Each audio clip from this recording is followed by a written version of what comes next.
your nation, your province, your southern Alberta. From the heart of Lethbridge, it's Bridge City News Weekend Edition with Jeanette Roche. Hello, and thanks for joining us for our week in review on this Thanksgiving long weekend. Veterans from our city have now taken their rightful place in history. The Legion unveiled the Lethbridge Salute Our Veterans project on Tuesday afternoon. A large number of banners showcasing veterans are now on display in our city to honor those who have made the ultimate sacrifice. Video journalist Micah Quinn has more on the banners that have been rolled out across Lethbridge. Members of the Legion, Lethbridge Mayor Blaine Higgin, and family members of veterans gathered on Tuesday by the Lethbridge Cenotaph to officially unveil the new banners. If you take a drive by the Lethbridge Airport, Lethbridge Cenotaph, the Legion, Army Navy Air Force, Galt Gardens, and by the old train station in downtown Lethbridge, you'll be able to put faces to names of veterans who served our country. Glenn Miller, a veteran himself and a member of the banner committee with the Lethbridge Legion, says you can also view all of the veteran banners, which feature a picture and a short little write-up on the Lethbridge Salute Our Veterans project website. And that's important because we're passing on that remembrance to the next generation. Because oftentimes as people now move on, Grandpa served in World War I and that's all we know. So what can we do to help preserve that? And that short biography that's on our website helps to do that. A total of 80 banners were installed in our city, and the biographies were created by the family members of said veterans. Matthew Palmer was in awe of the banner featuring his grandfather, William Scott Palmer, who served in World War II. Seeing the banner up there really brings it back. It really puts it in perspective. And I think it's a fantastic idea to honor the whole reason we're here is because of these men and women. So it's fantastic and it should not be forgotten. The deadline to get a banner up for next year is June of 2023. For more information, you can visit lethbridgeveteransbanners.ca. For Bridge City News, I'm Micah Quinn. Well, this past October 4th marked an emotional day for many as it's been designated Sisters in Spirit Day. Each year on that day, many remember the lives of the missing and murdered Indigenous women. Lethbridge resident Lori Braverock says she lost her close friend and relative Angie almost 30 years ago and continues to honor her to this day. It is her story. It is her spirit. Her how wonderful a person she was, and she was not a negative person in any way. And yet, that's the thing I feel. You know, out of all of it, she would not want us to be negative. She would not want us to be sad, or but she would want us to be happy and to share our lives. Mm-hmm. And that is the motivation for me. In many parts across the country, vigils took place, including one here in Lethbridge. An official with the Lethbridge Sisters in Spirit Vigil says the homicide rate for Indigenous women is higher compared to non-Indigenous women. When I think of that, I think of just inequality. And some of that inequality just starts with some of the basic assumptions that we have of people, of women in general. But specifically, there's assumptions people make about Indigenous women that lead to inequalities, that leads to lack of support, lack of care, lack of protection, and not having the supports in place that we need because of those assumptions. The vigil took place Tuesday evening and began at City Hall. The idea of having more off-leash dog parks has been a hot-button issue as of late. During a meeting at City Hall, members of a standing policy committee were asked to report back to City Council to explore the idea of adding in 6 more off-leash dog parks in our city. A survey was completed in June and over 2,000 residents responded, with 86% saying that they are in favor. The motion was passed unanimously by members of the committee. Blair Richard, the general manager of Parks and Cemeteries for the city, compared the number of dog parks in Lethbridge to other cities in Alberta. Medicine Hat, they have 2 specific dog parks, but then they also have a lot of open space in their coulees. They let their dogs off leash in all their coulee areas, so they've got a significant amount of space regarding dog parks. They've actually got about 14.84 hectares per 1,000 residents. We're around 0.7. We've got the 5 spaces now, and Calgary's ahead of us at 0.89 hectares per 1,000 people, so we're not too far off. The top 3 recommended locations are Nicholas Sharon Park, Coalbanks Park, and Henderson Lake Park. The construction costs to implement these dog parks would range from $52,000 to $134,000. After the break, Alberta has a new premier. A look at how the UCP chose its new leader. Stay with us.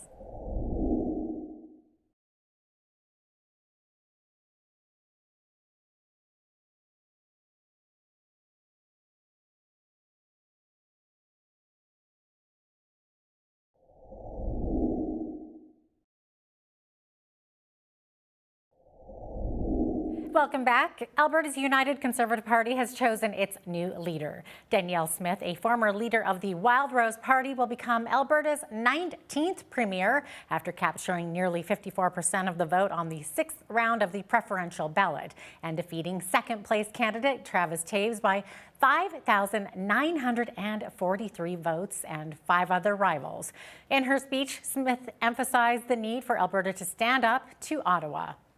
No longer will Alberta ask permission from Ottawa to be prosperous and free. We will not have our voices silenced and censored. We will not be told what we must put in our bodies in order to work or to travel.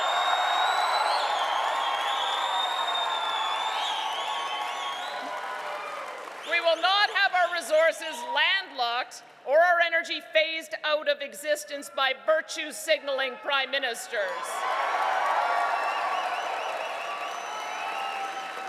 Albertans, not Ottawa, will chart our own destiny on our own terms, and we will work with our fellow Canadians to build the most free and prosperous country on earth.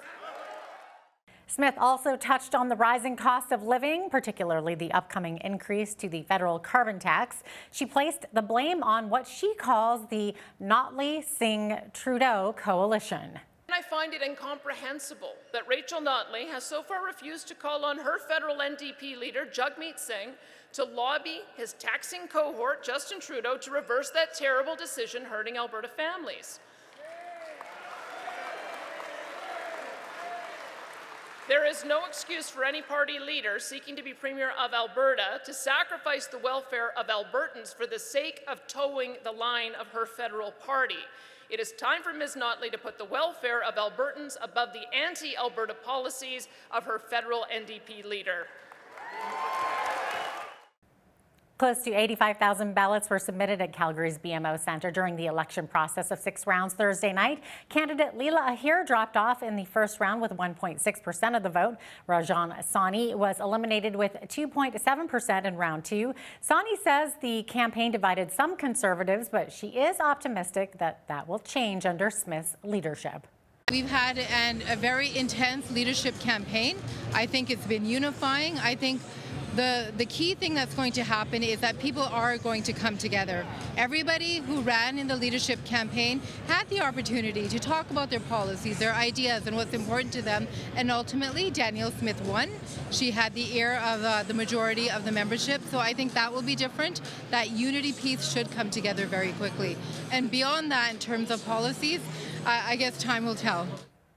Round 3 saw Todd Loewen dropping off with 7.8% of votes, while 8.4% of the votes went to Rebecca Schultz, who was eliminated in round 4, leaving Brian Jean disqualified in round 5 with 14.8% of the vote.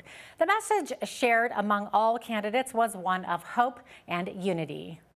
I have always said I'm a team player. I really want to make sure that we see a Conservative government re-elected here next May to continue on this path of economic growth. I do know that's what Albertans have told me across the province, and so I'll be working hard to support our new leader over the next 7 to 8 months. I'm excited about the future, about going against the NDP in 2023, about making sure that Albertans listen and hear our great ideas on affordability, on fixing healthcare, on our criminal justice system, and how do we make our streets safer, and of course on education, how we put it back in the hands of parents. Lethbridge East MLA Nathan Newdorf was also in attendance. He says he is prepared to have talks with the next premier about the unique needs of Lethbridge and surrounding area. Well, we need some investment in southern Alberta, in Lethbridge. We've got water, wastewater. We've got a Francophone school division that needs some renovations. Our separate Catholic Holy Spirit school division needs a new building. There's all those kind of things. There's some key priorities, but we've got to get some of that work so we can get our agricultural food to market. Healthcare is often a hot-button issue when it comes to Alberta politics. Premier-designate Danielle Smith says Alberta's healthcare system is in a state of dysfunction and disrepair and needs to be fixed.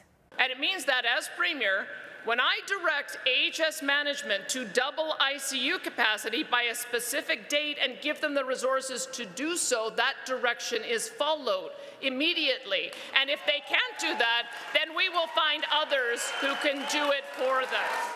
We need to take a short break, but when we return, we tell you why people were protesting outside an Alberta provincial courthouse. If that's the case, and if we have to become politicians to bring justice back into our province, well, then that's what needs to happen. They're forcing us.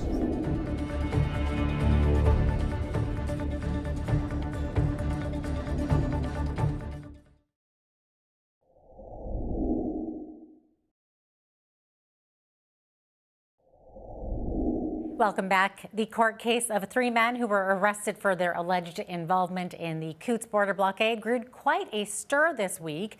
A large group of protesters gathered outside the Lethbridge Provincial Courthouse Tuesday morning. Lethbridge police were also on the scene as the protesters blocked traffic. They were there in support of Marco Van Hugenbos, Alex Van Herk, and George Jansen, who face charges of mischief over $5,000 related to their alleged involvement at the Coutts border blockade earlier this year. Van Hugenbos is a town councillor for Fort Macleod and was reprimanded by Mayor Brent Fader, who called his behavior unacceptable. The court case was adjourned quickly. Supporter Arthur Pulowski, who was facing 4 upcoming trials himself, made an appearance along with defendant Alex Van Herk outside of the courthouse to voice their concerns. We, the farmers, the milkmen, the grocery clerks, and everybody else, the beef producers, if that's the case, and if we have to become politicians to bring justice back into our province, well, then that's what needs to happen. They're forcing us to abandon what we love to do, to go into the political realm and clean this sham, where the officers no longer protect our rights, but they protect the elites. And we took that stand in solidarity in Coutts. And I'm not afraid to say we did that. I was proud of that. I've never been more proud. I've never been more patriotic. The 3 men will return to Lethbridge Provincial Court on November 4th, where they will face the charges. Pulowski adds that the gathering was peaceful and family-oriented. He says protesting government mandates surrounding COVID-19 continue to be necessary to ensure freedom for future generations. He was joined by an Alberta doctor who was under investigation for treating patients with traditional pharmaceuticals. So I saw amazing people here, patriots, Albertans, true Canadians that actually are concerned about what they are seeing.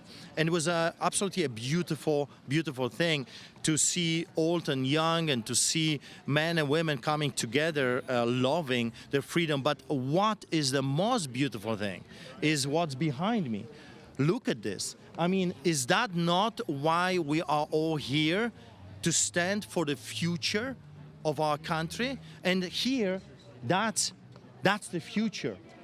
You are looking at the future of this country. What happened to me when I was working in an AHS hospital in Rimbey, Alberta, is I gave ivermectin to 3 patients who were critically ill. They were all about to need life support. I gave them ivermectin and hydroxychloroquine, as well as vitamins, and they all turned the corner in less than 24 hours.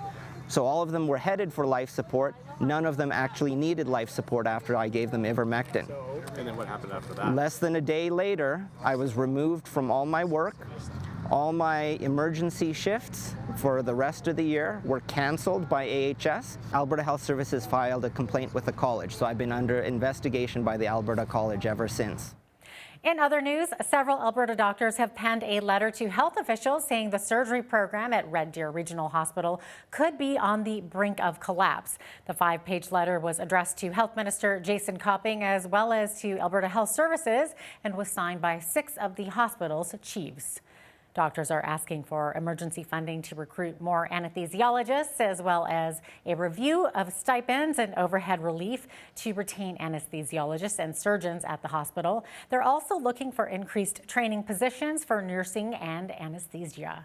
The Alberta government is providing nearly $21 million over the next 4 years to implement recommendations from a STAR-led task force on human trafficking. Country singer Paul Brandt, chair of the Alberta Human Trafficking Task Force, personally thanked Jason Kenney during the funding announcement last weekend at Edmonton International Airport for his willingness to prioritize the issue. As a result of the training provided to Alberta 211 operators launched in January 2021, we've seen an increase in human trafficking related calls. The number has more than doubled from the past 2 years combined. 2022 is on trend to match or surpass this number. Through the combined efforts of the Safer Way Out initiative here in Edmonton and Not in My City in Calgary, the concept of safety network coordinator positions has been put in place to support the work of the North and South alert teams. It has been our dream that special focus and permanent funding would one day become a reality. The money will establish an office to combat trafficking, as well as a center of excellence for research and data collection. Recommendations the government accepted when the task force presented its report in March. The money will also support grants for community projects, as well as staff to support victims and survivors during human trafficking investigations. Well, after the break, a look back on Kenney's reign.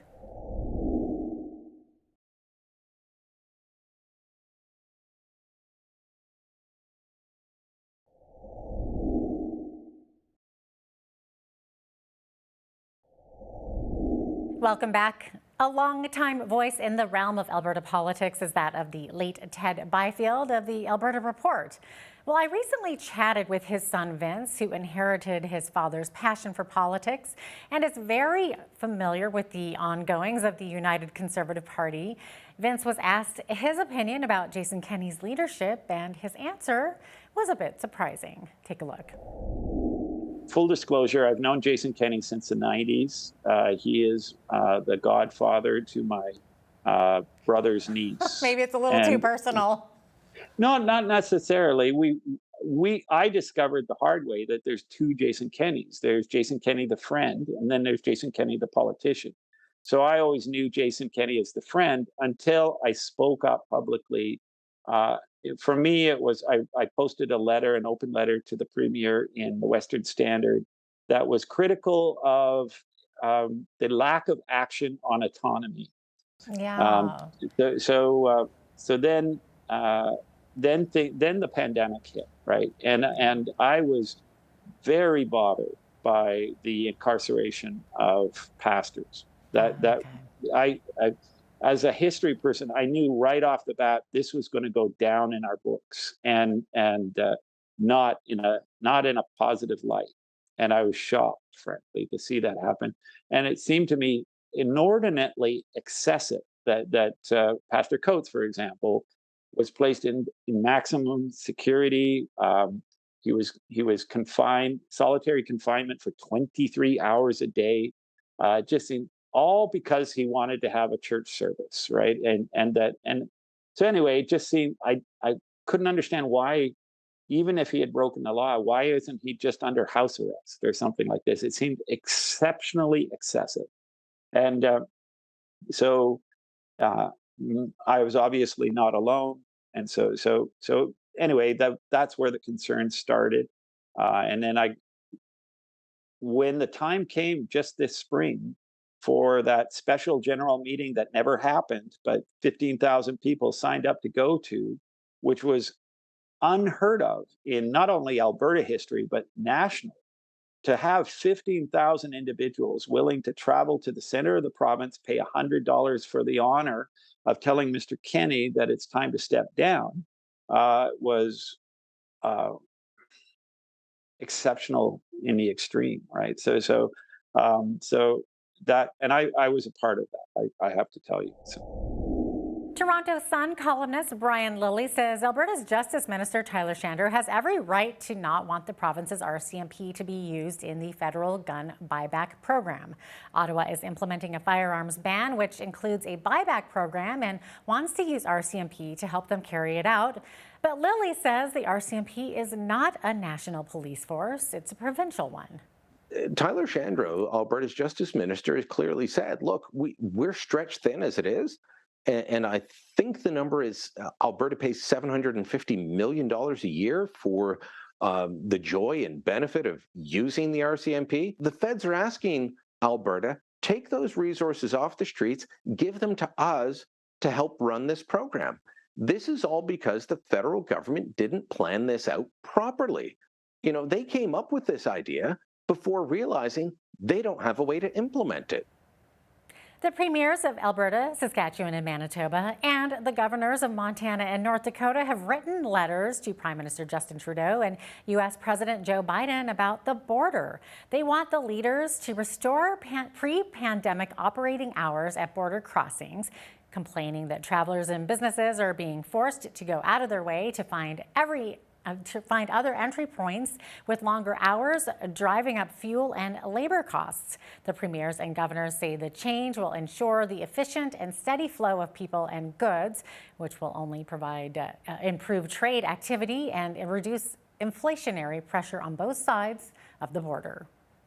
Calgary-based TC Energy has announced its first Canadian solar power project will be located in Alberta. The energy infrastructure company says construction of the $146 million Saddlebrook project south of Calgary is expected to be finished next year. TC Energy says the project will have the capacity to generate 81 megawatts, enough energy to power 20,000 homes annually. It says about 140 workers will be employed during construction, and 2 full-time TC Energy employees will work at the facility once it's in operation. And speaking of energy, after the break, we explore how one company is helping Albertans save on their energy bills, just in time for the long winter, too.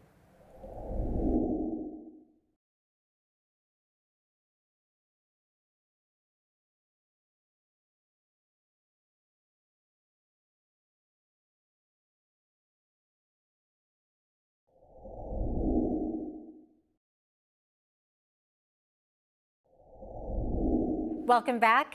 As we inch closer to the longer evenings and colder temperatures of winter, it's almost certain that utility rates are top of mind for many, but there is a homegrown Alberta solution for this.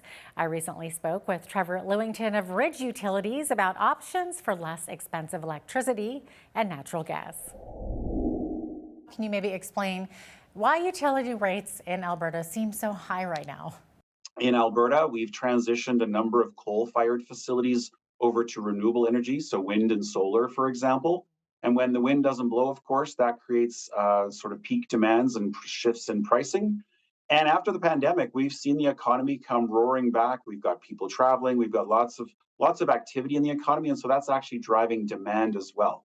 We see things like electric vehicles starting to be present on our streets, again, increasing consumption. So for the next little bit, we can definitely expect a lot of volatility in pricing. And I think, unfortunately, we're going to continue to see prices for both electricity and natural gas continue to rise. Yeah, that is very unfortunate. And it seems almost like the cost was shifted from taxpayers to end users. So is this why we're seeing higher utility rates partially as well? Well, so the previous NDP government had something called what they called a price cap. So it essentially limited rates to a maximum. The challenge, though, is that the people that generate the power were still actually getting paid what their costs were. So in effect, you had a fixed rate that you and I would pay as a consumer, but then there was a tax subsidy, essentially. The government was still paying those generators from just a different bank account, if you will. So at the end of the day, whether there's a price cap or not, we still end up paying for what it costs to generate the power. And so that how that shows up on our bill just changes depending on what government policy or programs in place. Okay, and then is this change now costing the Alberta government any more or less than in the past? Well, as you said, consumers are feeling the pain. We've seen build outs of transmission. So, the wires essentially that get the power to our businesses and our homes. We've seen the build out of infrastructure over the last couple of years. And so the companies that have built that infrastructure pass that along. We see that on our bill in transmission and distribution fees.